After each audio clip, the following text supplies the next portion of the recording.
Good evening, my darklings. Have you ever wondered what it's like to see through the eyes of a psychic detective? To see the world through a lens that could unlock secrets hidden in the darkest corners? Tonight, we look behind the curtain of secrecy with real life psychic detective Nancy Orlen Weber.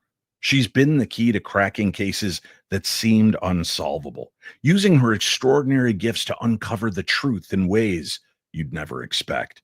Though she's bound by professional privacy on many high stakes investigations, Nancy is here this evening to share insights and techniques that have transformed her from a crime victim into a powerhouse crime solver.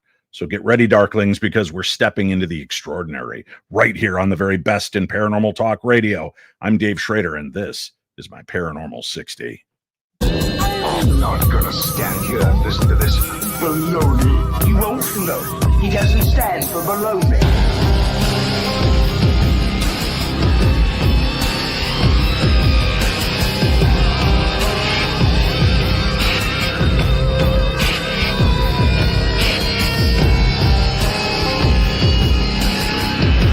Sounds like a lot of supernatural baloney to me. Supernatural, perhaps.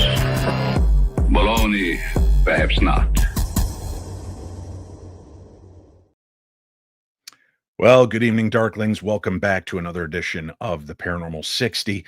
And I wanted to start off tonight's show real quickly before we jump to our guest to address something. I was out last week ill, not feeling well at all. Came back from my Ireland trip, just worn out, burned out, tired, and then picked up a nice little virus. So it really kind of kicked me around. I had a lot of time to just kind of relax, lay around, nap, and scroll endlessly through social media, looking at the things that were going on in the world, the posts that were being made, the emotions that were pouring forward. And I've been getting your private messages. I've been getting your emails. I've been seeing your messages on my posts. And I know that many of you are hurting right now for many different reasons, not just the current political atmosphere, but I know there's a lot of fear in the world. And I know that you're uncertain of exactly what's going to happen in the world.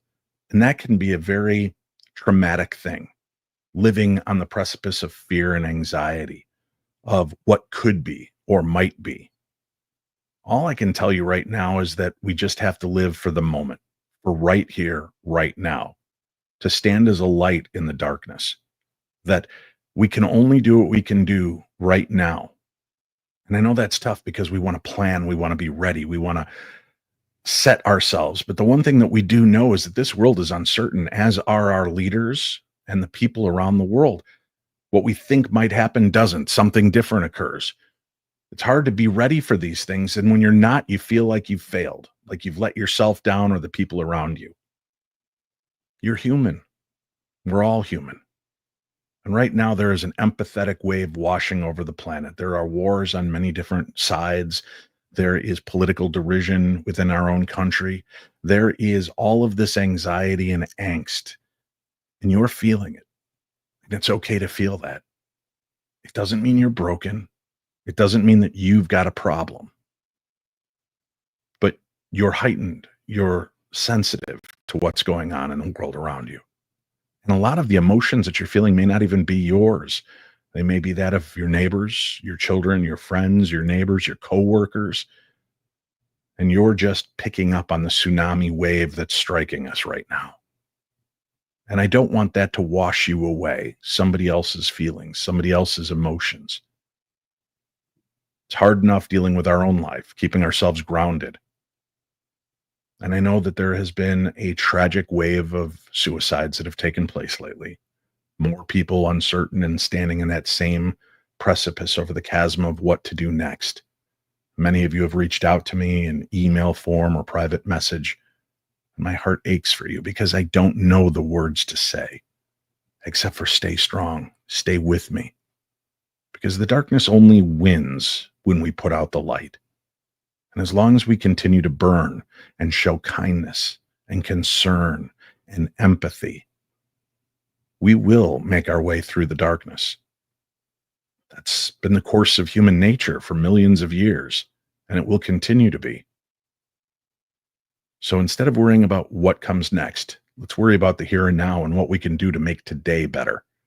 And it might be as simple as giving a smile to the person in line in front of you or behind you. It might be as simple as paying for the Starbucks coffee in the car behind you, or just sharing some kind words of encouragement to the people in your lives that may need it.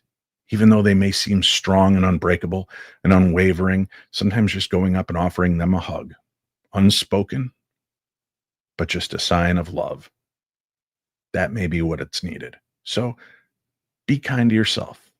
Give yourself grace and allow yourself to feel feelings and feel emotions, but don't become a slave to them, please. And if you are feeling like you want to hurt yourself or hurt someone else, you reach out to friends, you reach out to relatives, you reach out to coworkers, maybe even strangers that you consider to be friends on social media, and you start to purge your soul and tell them how you're feeling, what you're feeling, and they don't know the answers either. And then that makes us feel like we're spinning out of control even more. Well, there are people that do know and can help and are professionals. And now all you have to do is dial 988. That's 988. I'm going to double check that number. I used to be long phone numbers, but no, the Suicide and Crisis Lifeline is just 988. And you can call or text 988. The Lifeline provides 24-hour confidential support to anyone in suicidal crisis or emotional distress. Call 911 in a life-threatening emergency. But if you're worried about a friend's social media updates, there's a way to deal with that. If you're worried about your feelings, call 988. Talk to people who are there to help. Talk to people who are there to counsel and may be able to walk you through this dark moment. You're always welcome to message me, and I will do my best to just send some love and prayers in your direction. And whether you're religious or not, I will set the intention for you to get nothing but positivity back. But please don't give up and don't give in. Promise me that. Okay? 988, that's the number to call to talk to somebody who is prepared to help, somebody who is prepared to be a resource for you, and you can do it anonymously. And there's no shame in the game for realizing you're hurting and you need to talk to somebody. And you need to be heard. Okay? Remember, I love you.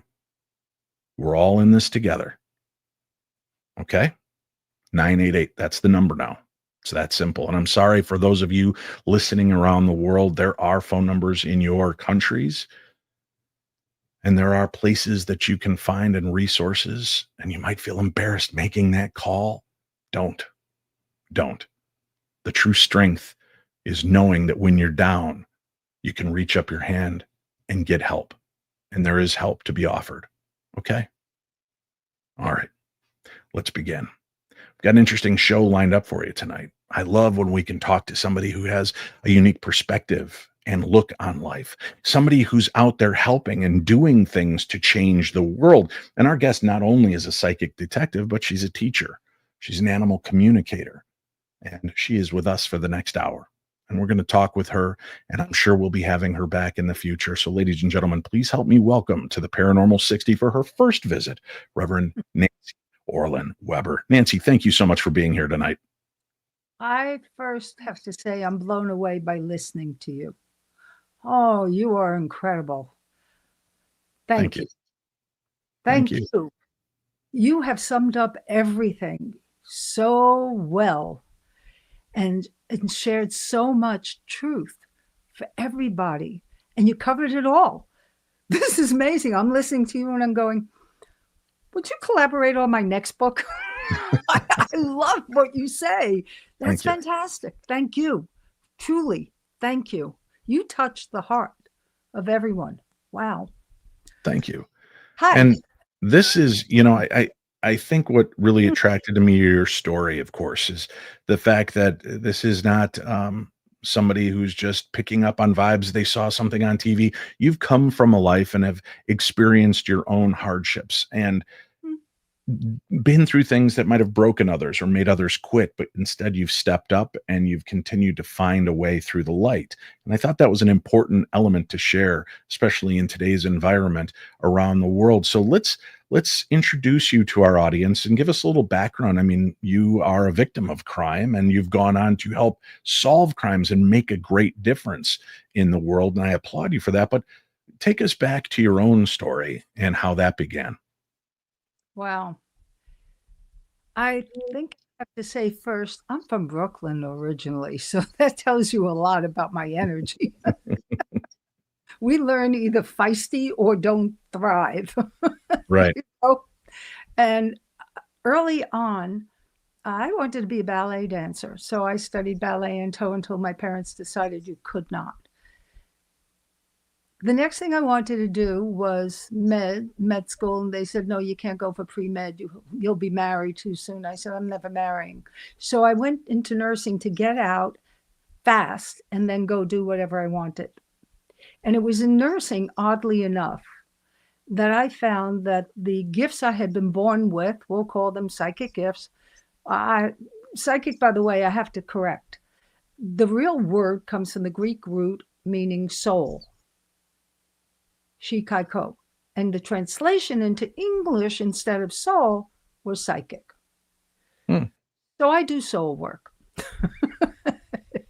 And so I never knew what that was. I never called it anything.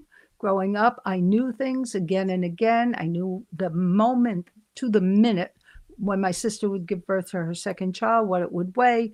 I told her, the doctor said, and then he ran out of the delivery room saying, burn her sister, she's a witch. And so all those things were the stories I grew up with, but also the attitude I heard, right? And for other reasons that happened at my childhood, I had been a crime victim a couple of times. By then, I was feisty. I knew to be angry. And so people who are listening who have had a lot of violence, particularly domestic abuse, for instance, if you don't get into your anger, you cannot heal well. But if you get into your anger, you're not going to stay and you're not going to take it. And I can say that factually because I've been a crime victim more than once, violent. I have been left disabled, paralyzed at times. However, the good part of all that is, I always say, it broke me open. So in nursing, I learned that actually, oddly enough, going 19 years old, being a nurse at a now defunct hospital in Manhattan, Flower Fifth Avenue, a patient was wheeled in. The order sheet showed congestive heart failure. The doctors were right with me. I said, that's not what he's got. Why are you? No. Go ordering up a GI.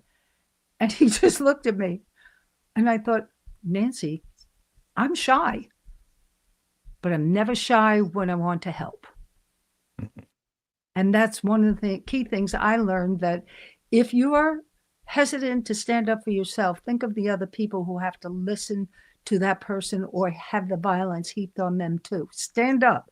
If not for you, for the next one. And that helped me. And so there's the guy on the table, and I thought, oh my God, you cannot give him these drugs. It won't help, it may hurt. And so he did an upper GI and came back and thanked me and said, how did you know? And I said, you don't see it? And so that was the first spark I got, that this has a place, but I don't know where it has a place. I don't know what you do with it. And I don't know how to control it. I couldn't control it. It would just happen, unannounced, kind of like lightning going through you suddenly and you're surviving it, but it just blows you out and you have no idea what you're saying out of your words even. You just pour it out. And that kept happening all through my nursing. So at age 20, 21, I worked at Maimonides in Brooklyn. And I'm sitting at lunch and two nurses are talking. And I hear them talking about this female OBGYN doctor delivering the baby who was born with the cord wrapped around, and she ends up strangling it. And I said, oh, how do you know? Were you there? And I whipped around. And I said, Oh, no, no, no. A nurse told them. Who? And they wouldn't tell me. That's all I had to hear. So a few weeks go by. I'm running an isolation nursery, 8 babies alone. And I get this baby in, and the name of the doctor is that doctor. And I look at the order. Now, if you ever took 25 milligrams of digoxin, you'd be dead in seconds. Mm-hmm. And we can give that to about 1,000 people, and they'd, right? Split it up. The normal drug is like 0.25. A baby is 0.0025 milligrams, something like that. Can't remember, but this goes way back. Anyhow, I looked at the order sheet. I called the doctor and I said, I need you to get over here. I can't read your order. So she comes in storming and she said, give me the chart. And she signs off on it. And I said, okay, bye. And I called my supervisor. I said, I have to go bathroom. Get over here now. So I took the original order, ran with it, went to the copy machine, put the copy in my bra, came back, showed her the order, and she said, if you gave it and the baby died, you're not to blame. I said, oh, really? Oh, thank you, but no thank you. Right. Said, what will you do? I said, get the chief of pediatrics in here now. So he came in with his entourage, and he sees it, and he said, I'll talk to her. And I said, no, you're going to do a lot better than that. Again, the mouth. That's the Brooklyn mouth, I guess, but I don't have it normally. And I said, okay, you have till tomorrow because I have a copy of it and you can't touch it. And I will go to the news. This is 1965, I think, or 6. I said, tomorrow morning, you're going to tell me what you did. And then I'll make my decision. But if something wasn't done, for real, the news is getting it. So they left. The next day he comes back, looks at me and goes, so she doesn't have a medical license. Wow. No computers, no checking. We didn't have that then. She had a Chicago medical license forged. Wow. So that was my first crime case. Thank you very much. Amazing. So you're a medical intuitive, correct? Yeah. Okay.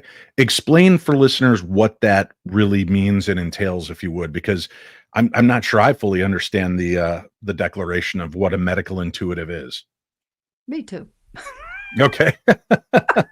Well, from your perspective, what are you? Am I making it tough for you? No, not at all. This is Brooklyn. I can't help Right. it. I'm pouring out even though I don't live there now. So medical intuitive, medical mediums, people call themselves anything. I never called it that. I just saw things, put them together. I think part of it is my background in nursing and my studies all along in homeopathy, nutrition, on my own. I would study everything I could as natural because my first nursing teacher said, last in line are drugs and surgery, and made us chart everything. What's in our food, our genetics, if we knew our history, medical history from anybody and everyone in our families, they taught us the term holistic. And so I took that and ran with it. And so I just thought I was putting everything together based on the fact that I could sometimes see change in the body. I can sometimes see the energy around the body and see, it's supposed to be this kind of, we call it the body double or the etheric body, kind of like a gauzy pattern, which we now know is the vibrational medicine. It's the frequency of the central nervous system, the brain, the download, the software program of a central system and all, right? We're all wireless. And so it looks like a quick gauzy pattern that's always moving. And I can remember seeing things that I would ask what I saw. So a little clue to people, when you get something, you don't know what it is, throw a question back into yourself. So I would always throw another question in and just be curious and go, well, why am I seeing no light there? And the word cancer came up. And I went, I don't want to say that. Telling somebody that because you're just seeing energy. And then Right. sometimes I would look and I'd see something and I'd go, a different lifetime? Huh? Past life? I'm not so sure. So I'd go and read and study and learn and whatever. So Now, was it something like a spirit guide or a spirit that was telling you this, or were you basically reading the vibration of the person like a musical chart and seeing when notes look like they didn't belong in the right play order? good job. You already know. No, I don't. I'm Yes, you just do. trying to think it through. You do, but you don't. That's my point. I didn't, but I did. Right. So, yeah, I had a spirit by my crib who was with me till I was 13, and then again when I was 15, 17, briefly. And then at 31, giving readings. I didn't know what to call them, but people loved them. That's how I had left nursing, and suddenly I was working in something that people just dragged people to. And I would just tell them what I saw. And so all of a sudden I'm giving I'm telling. Okay, so if everyone's hearing, this is something I generally don't write about, don't tell people. Once in a blue moon, people hear something. Okay. So I had a woman who transcribed for me what I was doing and taping it, etc. And she brought her 16-year-old. And I looked behind the 16-year-old, and all of a sudden I see this man. He's in a burlap kind of thing. He's got black, thick hair. He's got big, dark eyes and his dark skin. And I'm going, hi, are you her spirit guide? Because I don't have one, And he's going, no. If anything, I am yours. And I am a teacher. And I'm going, oh, okay, what's your name? And I'm throwing it to him while I'm giving her the reading. I'm going, oh, this is a fun game I'm playing. And he comes back and he gives me a name. And I go, I don't understand that. And all of a sudden I hear him shouting, Ezekiel. And I go, how do you spell it? So when we were all done, I didn't say a word. I ran up to my encyclopedia at that time because that's what we had. And I looked it up and, oh, God, that's trouble. Oh, no, I'm not telling anybody that word. No, let's see. I ran a psych unit in the South Bronx where I was able to use my psychic abilities well. I could see hallucinations, what was behind them, had a ball, loved it. We were family, and we made history for the state. So I was always that way, and I understood I was good at that. But all of a sudden, this is going too far. Definitely too far. Hallucination. Because I would look at something, even as a kid, and I would think about it, and suddenly that face would be there telling me what that was I was looking at. So the medical intuitive was separate because I could see changes and know it because I think it's because my nursing background. And so it's not just intuitive because I'm looking at energy a lot. I can look and see somebody going, well, you swallow all your words, so don't expect your throat to be healthy. Well, how did you know it was you trap all your feelings? But one day I had a guy and I said, I knew him and he was struggling. And I said, take your right shoe off or whichever. He goes, what? I said, I want to show you something. I said, you stomp on the right foot only. You store all your anger about your father in your foot. And he goes, you're ridiculous. I said, would you take your shoes off? Both of them. And I held up the shoes and the right heel was worn down and the left was not. I said, think about it.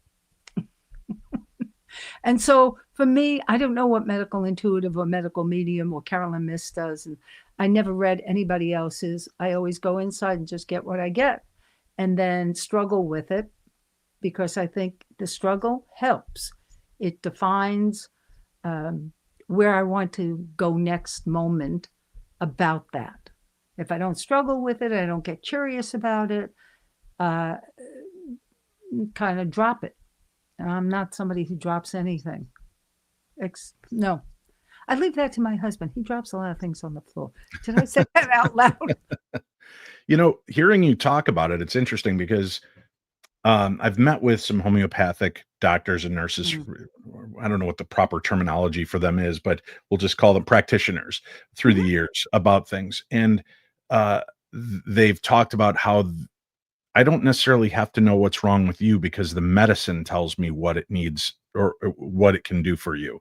And I thought, well, that's strange. And when I had an ayahuasca journey, psilocybin journey about 4 or 5 years ago, Love it. the practitioner told me, I said, I don't know what to expect and I don't know what this is going to be. And she said, neither do I, but don't worry, the medicine knows what you need. And I thought, well, that sounds very hippie of you. And she said, no, trust me. She goes, that's the body is in tune. The body resonates at a certain level. And when it's sick, there are things missing. The medicine, the right medicines, the right holistic paths can fill in those gaps. They figure out what's wrong with you and they bring you back into harmony. And I thought, well, that was just such a beautiful concept. And I've watched some chiropractors I know that have done this experiment where they're like, oh, you're dealing with this, you're dealing with that. And then they bring out some jars with pills in them or, supplements. And they'll tell the person, hold on to the bottle. And then they'll try to open up the other hand. And if they can't open it, they're like, okay, you definitely need that. And put it down, and they'll hold another bottle, and then the chiropractor will open the other hand with no ease. He's like, nope, body doesn't need that. And now I'll watch him go through this, and I'm like, are you a psychic? And he's like, no, the medicine and the body are telling me what it needs. That is And applied kinesiology. that is amazing to watch something like that unfold. And I think it's kind of Uh, sad that as a chiropractor, they're doing this, but they're trying to couch it in a way that sounds sciency. well, But would you but like to know why? yeah, well, obviously, Or I think 'cause people background? think they're nuts, but yeah, No, please. no. So Dr. George Goodhart was a chiropractor who founded applied kinesiology and taught it throughout the world, Japan, Hawaii. He would travel the world. And I met him about 30 years before he died. And a chiropractor trained with him who brought me there to a workshop. And he said, George, I want you to hear what she does. And so George looks at me and goes, okay, tell me what you see with this one. So I told him what meridian I saw was weaker than it should be because it's on the left side. And I told him where it was. And he goes, that's the liver meridian. I already tested it to be weak. So we go for dinner. Okay. We're all sitting around and George and I are sitting next to each other. I go, so George, I've watched you at the workshop and you started teaching about the global fault, like if you get hit in the head or something. But you looked around the room and you said, you come on up here, right? Because you already knew he had the problem because you could see it. He said, yes. I said, where's that from? He said, past lives. I said, so you do know? He said, yeah. I said, but why don't you open that door for them? He said, no, you can open that door for them. I'm not. I have to teach them duplicatable information only. Mhm. So out of that came John Diamond, doctor, came out of that into music, color therapy, kinesiology. I still have his notes.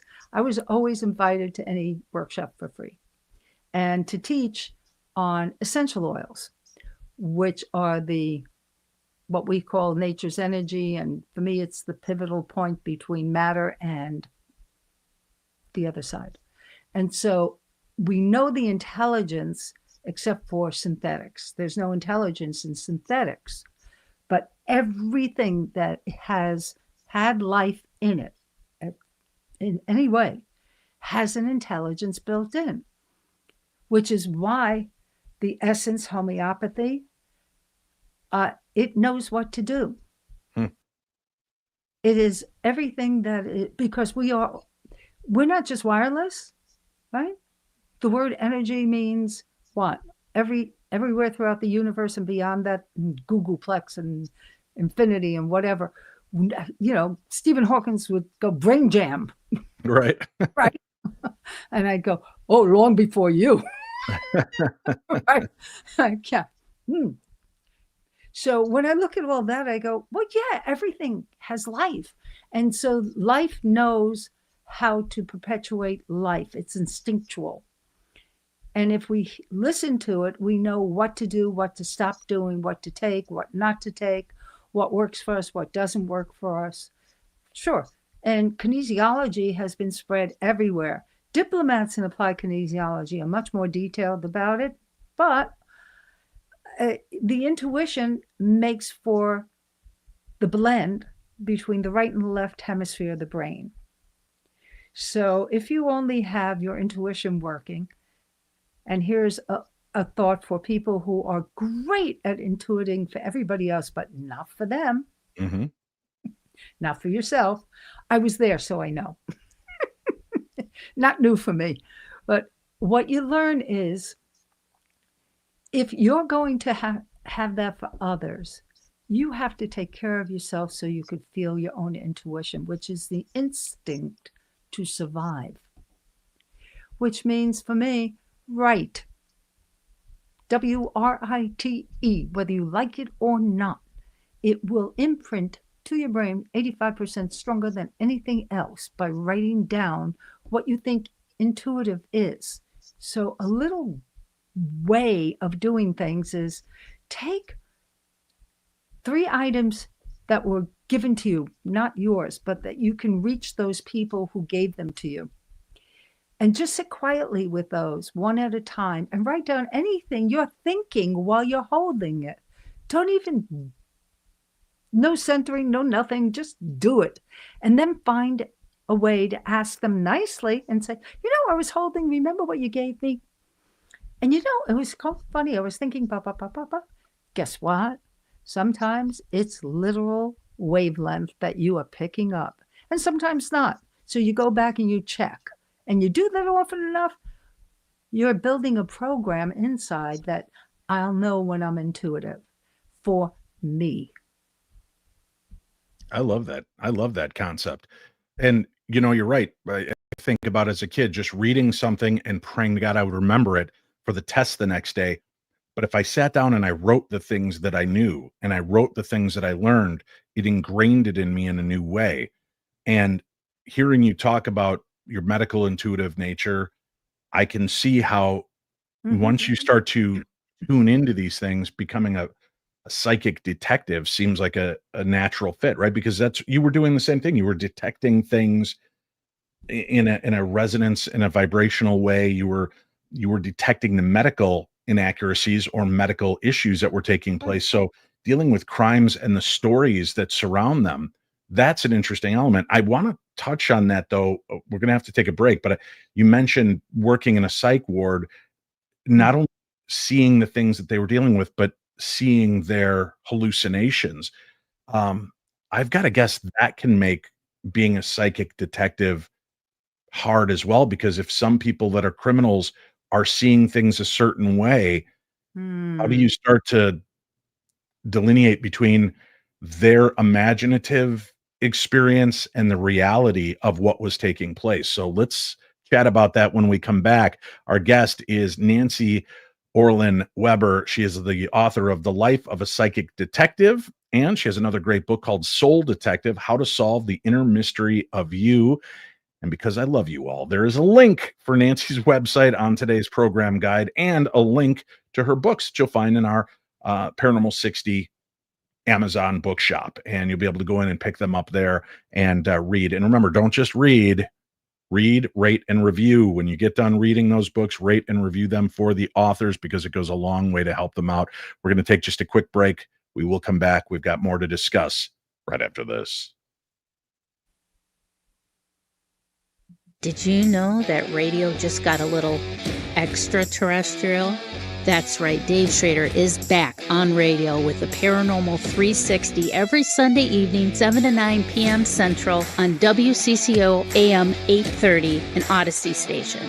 Just download the Odyssey app and look for the WCCO logo, follow the station, and listen live. That's the Paranormal 360 on WCCO AM 830, an Odyssey station.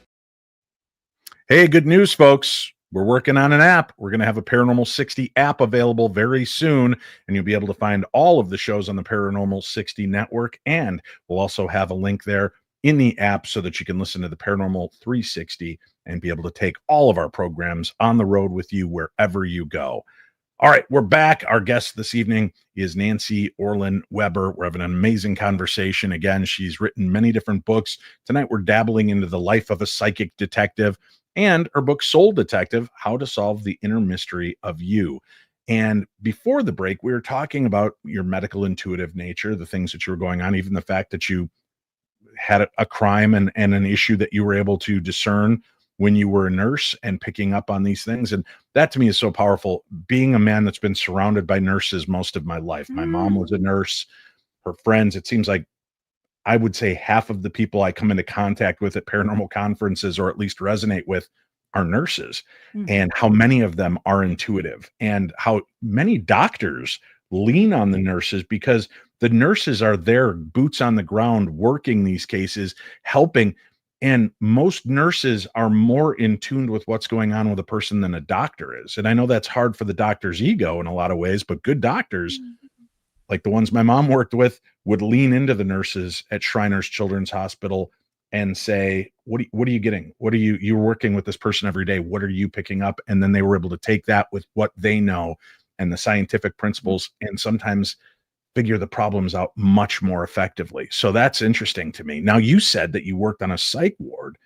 Explain to me, you said that there were times you could see their hallucinations. Is that a projection from them, or was there something there taking on this visage that these people were witnessing? To give you an exact description of what happened. with Okay. Florence, my Florence. Okay. Big living room, experimental unit, 12 beds, all single bed units, and a big living room. So off to the left are those, and to the right are some conference rooms for us. So we have a double door and a desk, and I'm right behind the desk writing, and Florence is admitted through the double door. And she's walking back and forth in front of me, talking about something I'm not going to repeat, just cursing mad, right? And I look up and I see, now she was a Black woman about 60 years old. And I look up and I see this image of a white-skinned, long blonde-haired woman in her abdomen. So I jumped up. And as I jumped up, I realized there was a name that popped out, Celia. And I ran over to Florence, not knowing anything. She knew admission. I'm going, who's Celia? She goes, you see her? I said, I sure do. I see her, blonde woman, white skin? Yes. I said, oh, she's lying in bed with your husband. She said, in my bed. I said, Wow. And they kicked you out. That's why you've been burning your body for 20 years to get her out? I can't get her out, though. And that's when I thought, obsession is possession. And I went, okay, would you like me to help you burn her out completely? Yes. So we walked and we talked and confronted and I'd look at her and I'd say, Florence, if you don't get good and mad, anger, and just go ahead. You want a little bag to punch or a pillow? Let's go. And so we did this for 10 days. It was a 10-day stay experimental unit. We hardly ever gave drugs. I refused. I'd throw off any doctor who would wear a white coat. You're not allowed. Dungarees, we're in the South Bronx, Port Apache at the time. High crime rate. And so they needed to know they had enough authority problems. Right?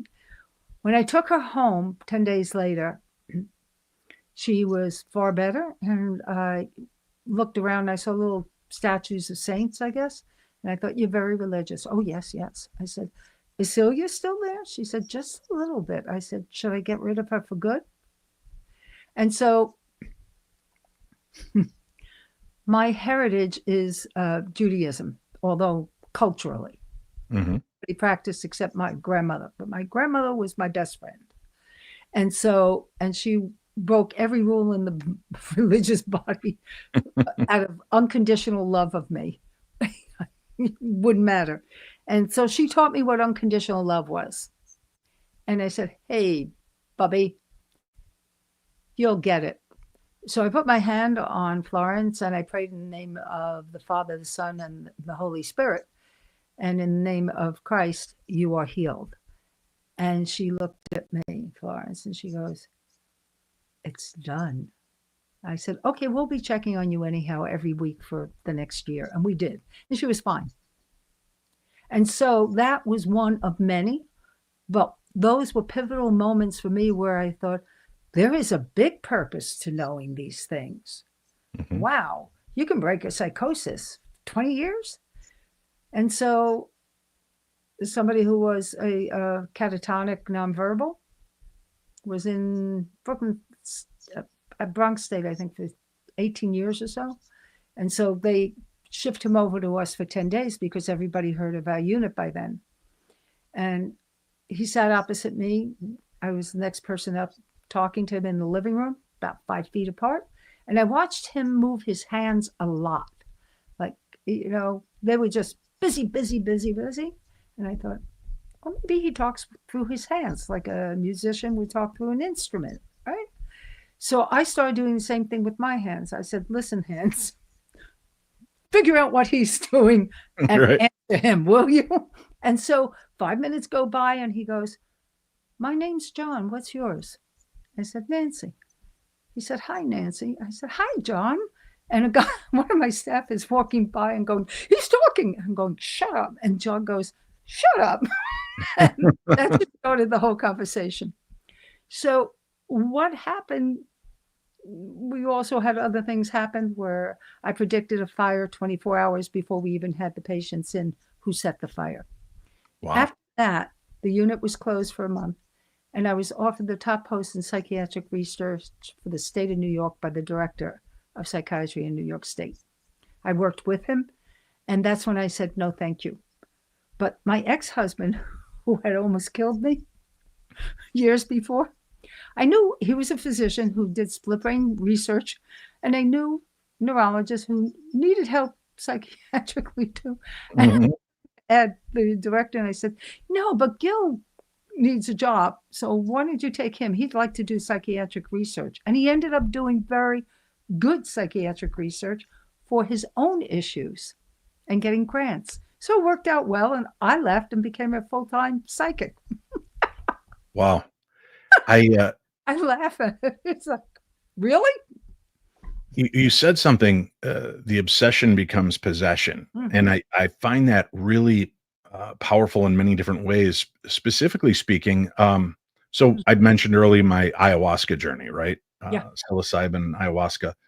And at one point during the journey, my friend Cindy Keza, who was there with me, she's a psychic medium, and she was there helping to facilitate it along with the facilitator. And all of a sudden my body started to almost convulse, and I could feel something swelling up. I don't even know how to explain it properly, but it just felt like my body was swelling up and something was pushing up like a wave. And I said, oh God, something's coming. Something's big is coming. And she's here. And they're like, who? What's going on? And all of a sudden I just kind of released, and I let out this kind of sob, and oh my God, she's gone. And I remember the facilitator said, well, good riddance to that bitch. And she started laughing. And I think she was taking it as though because I was so violently affected by it. But what had happened, that was such an amazing healing thing for me, that entire journey.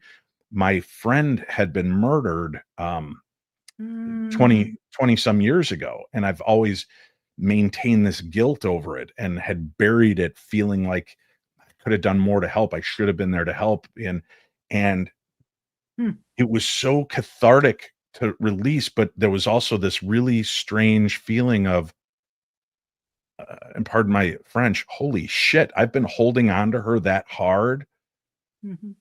I was not doing my friend any service by that. I was so tucked and tight, holding on to that and harboring that pain, that I was holding a piece of her with me. And I finally was able to release, and it was like like I said, the medicine knew what I needed, and it Right. purged, and I physically, my body punked out. It was like being possessed. Something left me, and I've felt a calmness ever since then about that. I don't feel like Mhm. I still feel sad for my friend, and I miss Sure. her, and I do wish there was more that I could have done, but I don't feel that same Right.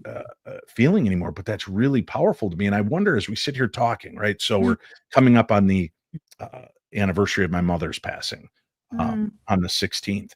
Mm. And so many other people that have lost these last 8 years. And I always have this sensitivity right in my solar plexus, right? It's sensitive to the touch. It's a weird feeling, and it's always this bunched up deal. But I wonder how much of it is we feel that as an adult and as a human, I have to shut things down. I've got to hold it in. I can't Mm. I sob Mm. uncontrollably over the loss of this person or that person, or over my dog, or anything. We mat it all down and we push it in, and then wonder why we're sick all the time, and wonder why we're so. I want you to consider something though. Please.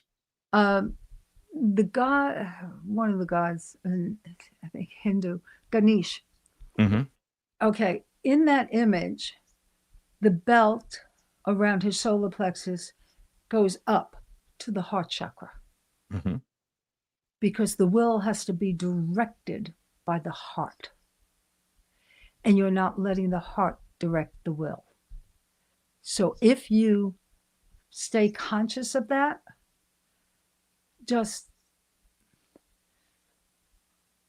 it's more about asking the heart to carry the intelligence of your love and direct the will about the losses. Mediumship can happen spontaneously for anybody who has the drive, which you have, a very strong drive about it. However, you're stopping it for yourself. Hmm. Right? But if you let the heart be primary and the solar plexus secondary, then the natural process will occur of the feeling of being near the veil. Losing people also has another side to it, which is the fear that, oh my God, we don't control when we're dying. And we don't have conversations like that in this country too often. Mhm. People gasp anytime when I say to them, including my husband, go, listen, we never know if I'm going to be here tomorrow. So I don't want to plan too far ahead, but I'm going to plan anyhow. But just to let you know, here's what I want you to do in case I'm dead. And he just, everybody just goes, really? That's what well, I can't guarantee I'll be here. Right? I sat on a deathbed twice and walked away both times. The third time, maybe, maybe not. Who knows? Right. Right? So for you, you have to just honor that in you too. Just like honoring what you did about understanding you can feel the loss of all of them, but you can also talk with them. Even if you don't know it, you make a sacred space, you write to them letters, and then that's one way of getting your heart involved is to write to those on the other side. Write to the dog. I write to my cats and my dogs. I write to everybody and go, hey, guess what happened today? Did you meet Sweetie Pie on the other side, by the way, Boodle? Because all of a sudden then they'll pop up somehow in your life, or you'll get some sign, whether it's from them or the radio, a musical piece comes on, and they go, oh, wow. My daughter always knows when her grandfather's on, giving her a message because she turns on it. It's their favorite song together, always. Anytime she needs anything, she turns it on, there it is. And so it's taking both pieces together, particularly when you have done any kind of psilocybin, or I did psilocybin back in the 70s. I did LSD on the weekends when I wasn't working with psychiatry residents in training. We set it up. We had little Thorazine on the side in case we needed it. And we decided what we wanted to do cathartically for ourselves. So we guided each other. It was wonderful. We had great experiences. But you didn't set up what you needed, but you did have a coach, right? Mm-hmm. And that matters, that you could release, because I don't know that you would have released so well if you were alone. Right. Isn't that funny? Because I that's No. one of the things I think about is, I figure how much of this grief I hold because I want to try to be strong for the people around me. And it'll leak out from time. I'll be watching a stupid commercial and start getting teary-eyed, but then I do the, suck it back up, hold it in. And I'm like, boy, you just had an opportunity to let the steam valve go and you bottled that up too. It really feels like we need to find ways to be okay, to grieve, even the subtlest things. Doesn't mean we have to walk around in a constant state of depression and sobbing, but if you've held all this in for so long and you're building the shield around it, we need to find a way to re-engage that grieving process, don't you think? Like you said, get angry, let the anger out, let the frustration out, let that chip away so that big ball of garbage just slowly starts to erode so that you're not holding all of that anymore. You have survivor's guilt. I had it. Oh, sure. Right? I absolutely had it, because anytime I even see a movie where a woman is strangled like I was, or raped like I was somewhere else, and drugged, etc., I want to yell at them and say, pretend you're dead, stupid. Right. Just drop down. That's what I did. He thought he killed me. And I just played dead. I went limp and let it fall. And I was so mad, I realized that's survivor's guilt. Right? Mm-hmm. And so we find time to release. But if the release is coming when you're in the midst of other people, sometimes it is tough. And you have to not be mad at yourself for not doing that. Mm-hmm. So I've learned that if you don't use shame or guilt, right, appropriately, then it just eats away at you and you're mad at yourself and you just keep going and stuffing or whatever. So the guilt, the shame, I look at myself and I go, unconditional love, but some of the actions really, pardon me, suck. And so I have to take those and control those. And Nancy, you better learn how to do that, because I still love me, but I don't love everything I do. And so when I separated, I came across a book many, many years ago, The Aquarian Gospel of Jesus Christ by Levi, a medium who wrote parables on Jesus's lost years. And I love that book. And what I got out of it was judge the actions, not the soul. And I've been doing that ever since. So when I went to work on crime cases, was asked to, I've been to fresh crime scenes. I've been to the morgue. I've been to evidence rooms. I've been walking past killers. I've been to death row several times. I've been everywhere. I've looked at dead bodies a lot, but I've talked to the killers, finding out who they are. And I've talked to the victims on the other side and here, both. And I'm still friends with the families from the 1980s on the cases I worked on. We're very close, most of us, and still very close to all the detectives I've worked with there. Then once it branched out everywhere, it got crazy. But well, could we do this, Nancy? I know I asked you to be here for an hour. I told you before the show, sometimes we go a little over, and we're just starting now to tackle the legal side. Would you be willing to give me another 20, 25 minutes of your time, and we'll take a quick break and continue on discussing about that aspect of your work? Sure. All right. Well, why don't we do this, and we'll take just a very quick break. We'll come back and then dive deeper into the other elements of our paranormal psychic detective here, and find out what it's like to work these cases, to stand on this side of the veil speaking to the other, for the victims, in front of the murderers, and so on. We'll do that when we return right here on the Paranormal 60.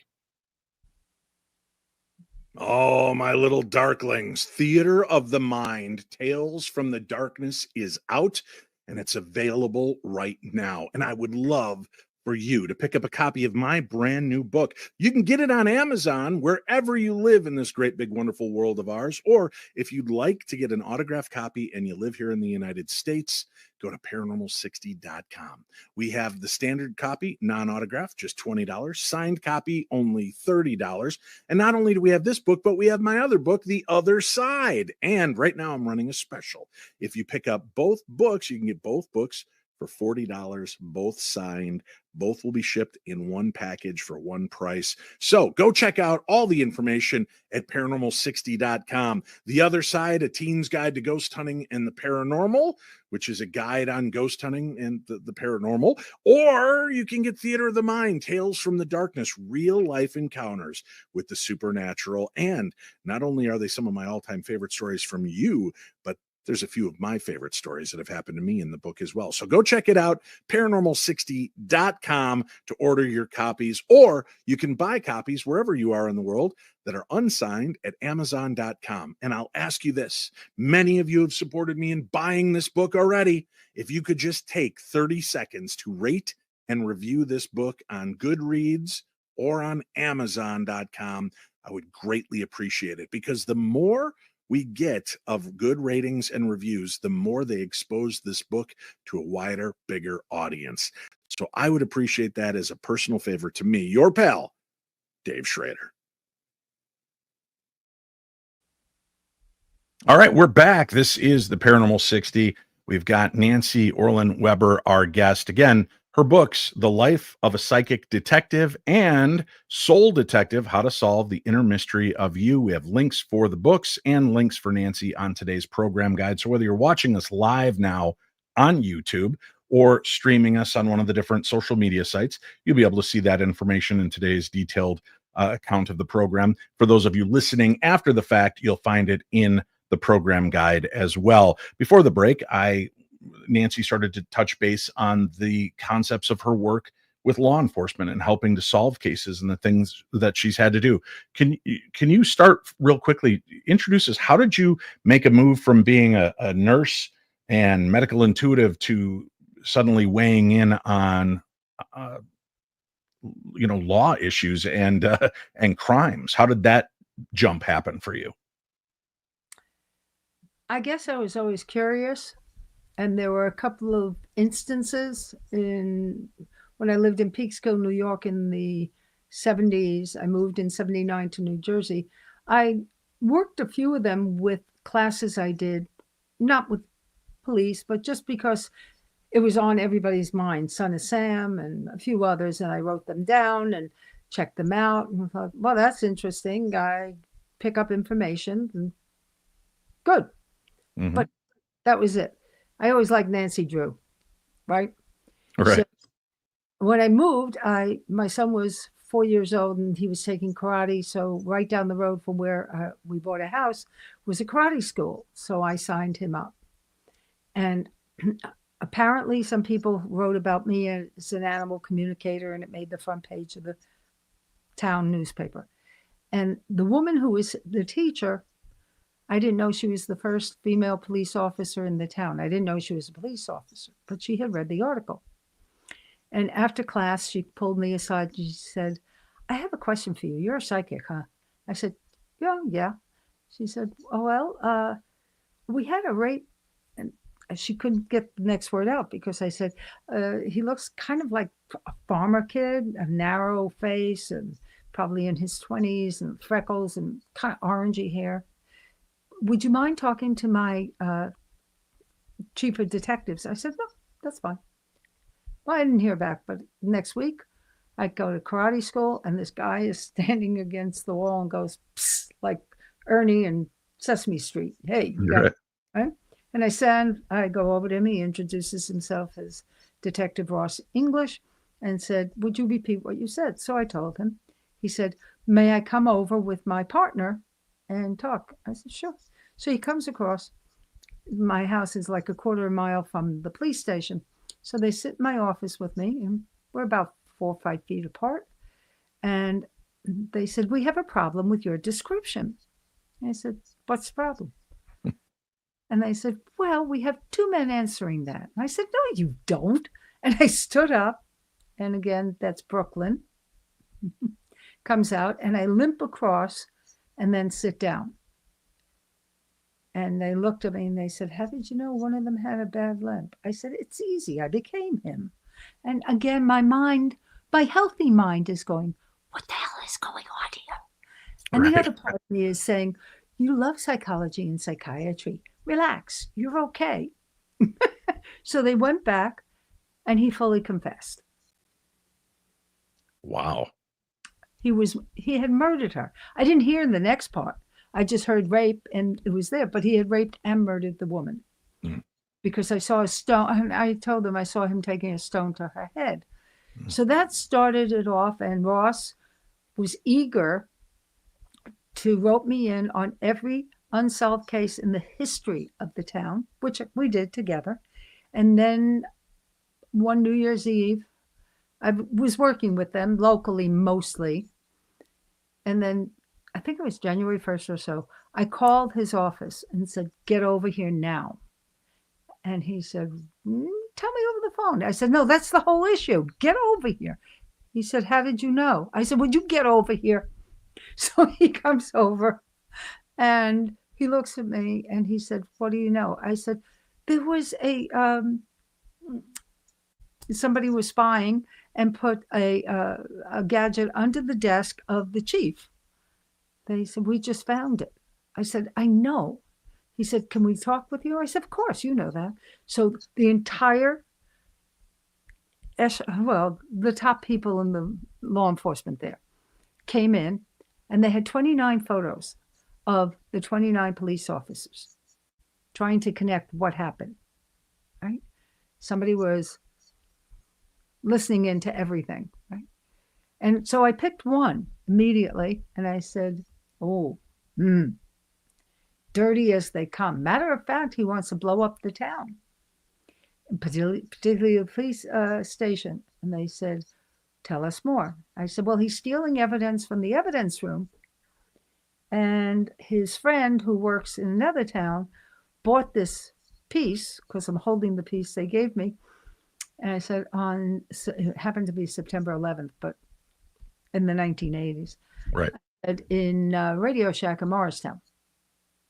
Ross looks and says, I'll go with you tomorrow. We'll look for the receipts. So we did, and we found it. So that was part of things that happened, right? And Chris Christie doesn't know, but I was the CI for the chief of detectives who did internal investigations, and this was one of them. And so this guy eventually was put away for life. He did steal evidence. He sold guns across state line. He built a home in Pennsylvania and from New Jersey. And later on, I think he murdered somebody or whatever, but he made a deal with the FBI, and then they caught him. He was away for life. He's long dead. But yeah, those are some of the first early cases I worked, other than the murder cases that came in and the serial killer case and then the state trooper. 2 of the 3 largest manhunts in the state of New Jersey's history where I was involved in. And the first missing girl who was entered into the missing children's and exploited children's bureau, the man who wrote the bill up for the senators who made it happen was a man named Dick Kramer. He hates when I tell this. But when Adam Walsh went missing, he worked the case for John Walsh, but he would never tell anybody anything. He was a master of everything about missing people. He worked for Interpol, military, Russia. He worked all the world for missing people. He was the expert, and he lived in the easternmost county, Bergen, and he was out of the sheriff's department. And I was the only person honored to have 2-hour interview with him. He would never do it before, but only because I worked the task force with him. What a guy. What amazing. So a lot of the psychic detective work is part of the team, and learning how to be part of the team, how to stay curious, and how to do what they did. You know, those little notebooks, they take every word down? Well, they took every word down I said, but that's what I do as a psychic. I don't stop looking over and over at the same thing until one other little piece comes up. It can take days, the 22-minute half-hour shows or the 44-minute 1-hour Right. shows, right? Okay, so they can take days, weeks, months, years to actually do. It's not all 1, 2, 3. Some of it is, but not all of it. A lot of it is just a work. And knowing that when you step in it, I learned from my wonderful first nursing teacher, Mrs. Norman. God, was she incredible.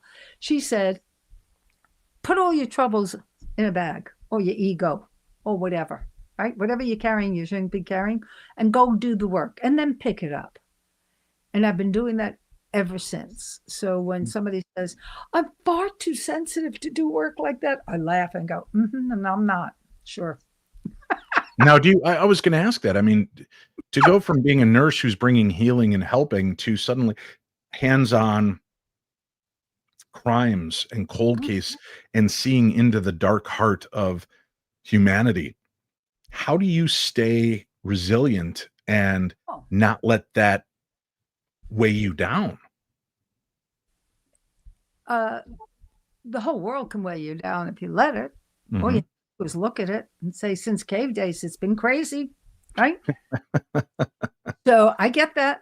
Only I feel our job is to find not just what happened, but go behind the scenes and see what we can do. So when I had a problem, I was pregnant when my first husband tried to kill me. So many years later, when somebody was pregnant who called me and said, can you make this meditation tape for me? And I said, sure. And I thought about what I would have wanted to happen for me. And so I created something called Inner Journeys for Mothers to Be. Doesn't matter, long ago. So for me, when I know a killer's mind, I want to go behind the scenes and see what made you the way you are. And is there anything we need to do as people, as humans, to make a difference? And so it brought me into a lot of research into the first trimester, and how petrochemicals get into the neural tube and map it out and cause trouble and all that. It all got everywhere for me because I don't let it just be the surface. How do you do that, right? So the victims, no matter what circumstance and how, they're always been my friend ever since I go to the other side, talk with them, make friends. First, before I do anything else, is love them. You said it in your opening, which I found, yay, I love this man. He's incredible. Because it's all connect. Be friends with the world. You're not friends with the world. That's your worldview. To be angry and hurt and hate, enjoy it. Not me. I don't want to do that. I can get really upset, just like you, over what happened to me. I can get very pity party, furious, but I rise up in anger and then I go, okay, so I have a YouTube channel? Should I put that out there and help somebody else? So it's the same thing with the work.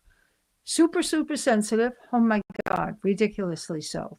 I'm a detail picky person. But I apply it in a way that makes me curious about what, as humans, we can do to make a difference, whether it's rescue animals, whether it's talk to the other side, whether it's notice the killer. Would you ever have known this person was capable?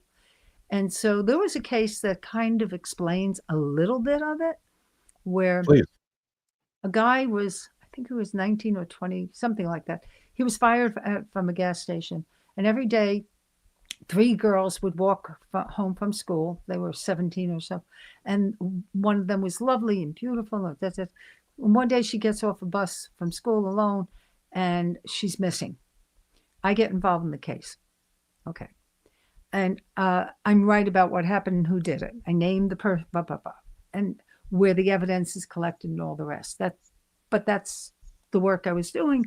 However, when I'm sitting in the car with the detective and I'm saying, Gary, listen, the reason he never killed before at all. This is a moment of explosion. He had a wavy eye, like it wouldn't stay still, and they never addressed it. And all the kids being raised around that area where he lived, they mistreated him, and they didn't want to play with him, and this got to him, and he saw this girl represented everything he could never do or be. And he resented everything. And he, one moment of explosion, one moment he raped, tortured, and murdered her. I said, horrible, but if we don't know anything, we can't make a difference. He said, well, we don't need that for the case. I said, I need it. Right. So when I thought about that, it was the first person who introduced me about the missing person was a woman who knew me, and she lived right down the block from the girl, and she was devastated. And she came back to thank me. And I looked at her and I picked up something and I said, you have 2 kids? She said, yes. I said, a son and a daughter? Daughter's older? Yeah. Your son? Tell me about him. And she said, well, she didn't want to talk. I said, tell me about him. Well, he's got a violent streak. I said, I see scissors with him. Yeah, he ran after his sister with a scissor and tried to cut her. And fortunately, she was able to get away. I said, is he in therapy? No. I said, does he get any help anywhere? No. I said, okay. Would you like him to grow up to be a killer and watch him murder somebody and have to see the dead body? And would you like that? Would that be good? I said, if you don't do it, I'm calling social services. So you have a choice right now. You go home and you take him to a psychiatrist and you tell them the truth. And if you don't, I'm going to haunt you because I'm going to tune in. And you know how psychic I am? I'm going to use that. She did, and it was okay. He got the help he needed. He went on some medication, whatever, for a Band-Aid. Hopefully they get the right answers, but you never know. But I do what I can. So that's why I want to know behind the scenes. Mm-hmm. You know, what makes somebody do those things? If we don't get curious about it, will keep happening forever and ever, generations. I'm not looking for it for, for now. It's been happening over time. As an animal communicator, have you ever dealt with a case where the animal told you, hey, Dad did this, pointed the tail at who was responsible for this crime? Not directly that way, but they have talked to me about who had hurt them. Okay. Right. So I just didn't know there are animals that are eyewitness to things. Oh, yeah. And I just wondered if they've ever come forward to. My dog did. We had a burglary. And when I got home, I knew I was being burgled. I was out at lunch and my girlfriend said, you're being robbed? Your handbag's right here. I said, no, at home. When I'm finished lunch, I'll go back and take care of it. So when I walked in, my dog was a rescue, Ramona. And she came racing down and she looked at me and I looked at her and she was shaking. I said, okay, you show me what happened, baby. And she showed me everything. So I got the name Dave. I got 2 men. I knew what was missing. I went in. She said, they closed the door, the bedroom door, because they stayed there. They didn't go anywhere else because I kept barking. I was good. And she was right. Wow. That's my baby. Ramona. That's beautiful. Now, with dealing with murderers, having to sit there in front of them, some say that they're being led by darker forces or possession or oppression and things. Have you ever actually witnessed that the killer was more a vessel for something else, something darker that led him to it? Or are we just hoping that there's a reason besides just people are bad sometimes? I am very practical and pragmatic. Mm-hmm. So we're in bodies. When somebody hallucinates that God told me to kill, one guy who walked in to the ER said, I was called down to evaluate with the psychiatrist in the emergency room, little room. Psychiatrist is sitting way back, and I'm wondering what the heck. So I'm sitting next to this guy, and he said, well, I was in Madison State Prison for 15 years. I killed 12 people. I strangled all of them. And I said, why? Turn around and look at me. He said, I can't. The voice will tell me to kill you. I said, so stay straight ahead, and you're going to lead the way. I'm going to show you how to get upstairs. And then we found out the root of everything. and it doesn't matter. But it was obsession is possession.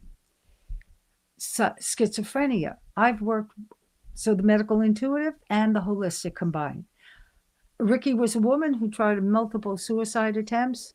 Another kid I won't mention tried murdering, took a truck, ran it into a house, and wanted to kill everyone because he was Superman.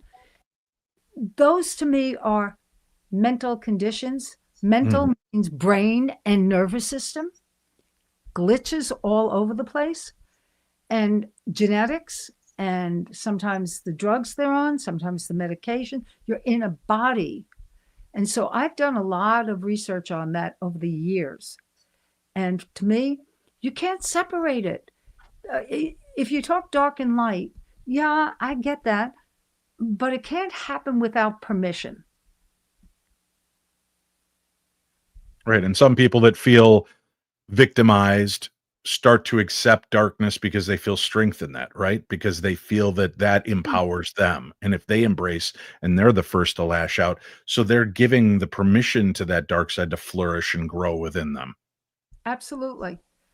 But also, if they, I still say, when you do, like they did brain scans, I can't tell you about what, but I can tell you they could tell who was what, because the amygdala, the fight and flight, was huge and large in certain people who act rage-filled, fearful, furious, and the normal amygdala, just normal people.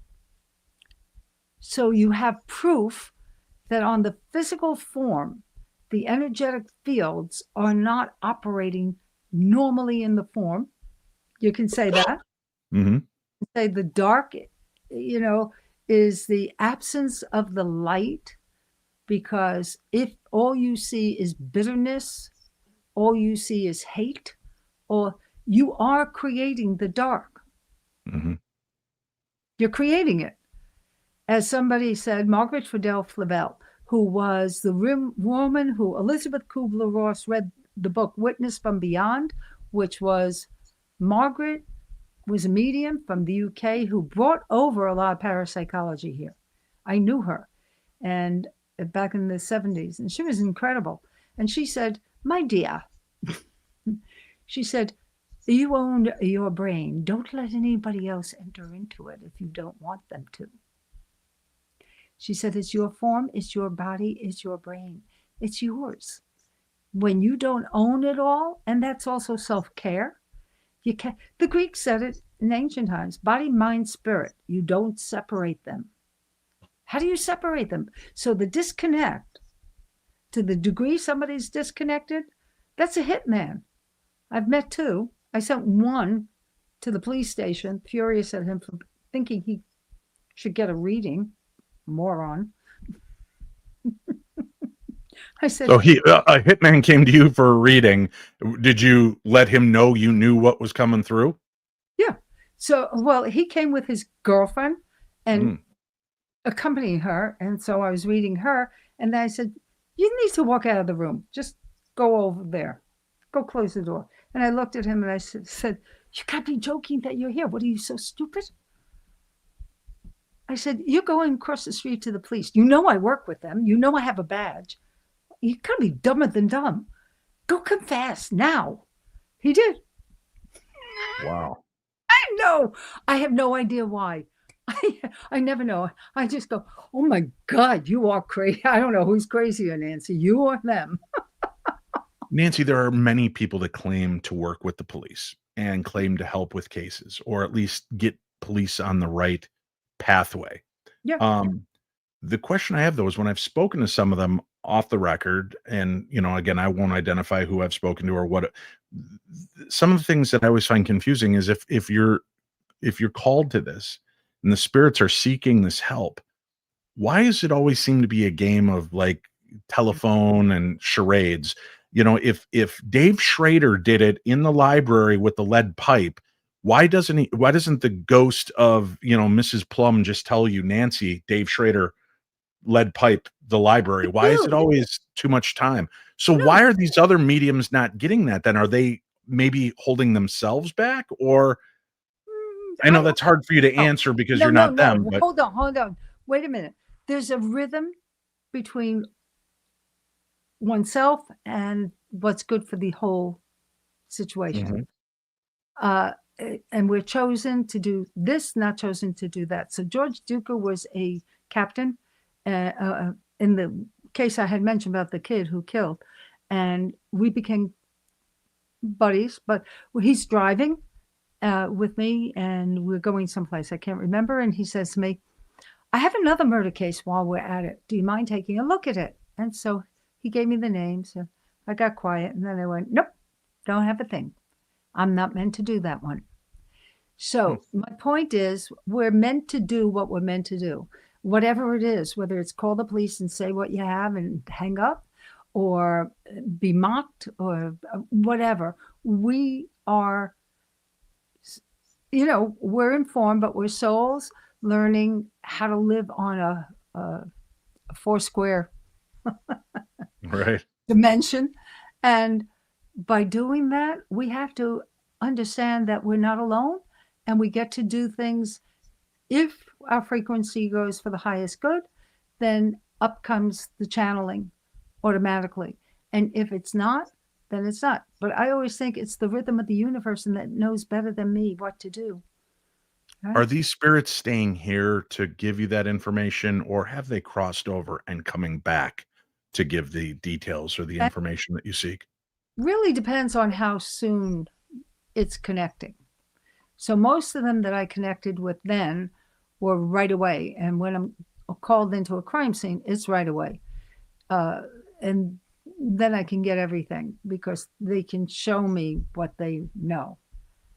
And that's how I know who the killer is, through the eyes of the victim. So that's one. But the others are cold cases or old cases or whatever. And because I think everything's connected no matter what, it's like dialing.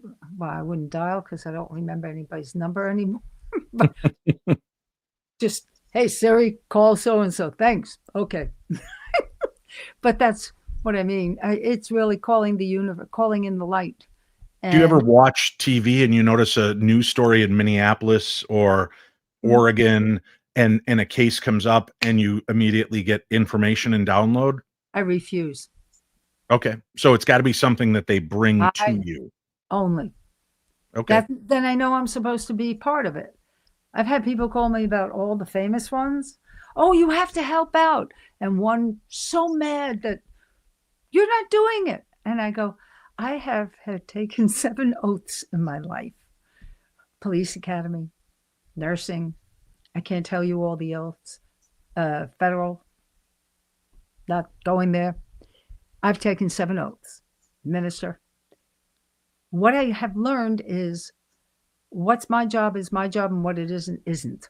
And I don't bother with anything else. When the door opens and asks me to do the work, no matter how it happens, sometimes it's a phone call from a friend, or I get an email and my heart goes and I go, I'm supposed to call this person out of the blue anyhow. I don't know them, but I can feel something, and they want me to share it, so I'll share it with them. Intuition tells us, just like you started this all, intuition tells us what's good for us and what isn't. And if we don't hear that, then we can harm ourselves and we can harm others. We want to be, the code of ethics, be harmless, right? Right. Nancy, what a pleasure. And I would love to have you back and carry on more discussions and certainly talk to you about animal communication and the other aspects of your life and career. You're fascinating. And I love your heart, the way you share this information. So thank you for joining us and being a part of this program tonight. Can I say ditto? My pleasure. My pleasure. And we will be in touch again. And I know watching the listeners in the live chat, everybody would love to hear more from you, and we'll be doing that in the future here. So Nancy, thank you for what you do and for making a difference, because that is important. So thank you so much. Again, ditto. Thank All you. right. You're amazing. Thank Thank you. you. All right, folks. A lot of information, a lot of fantastic information.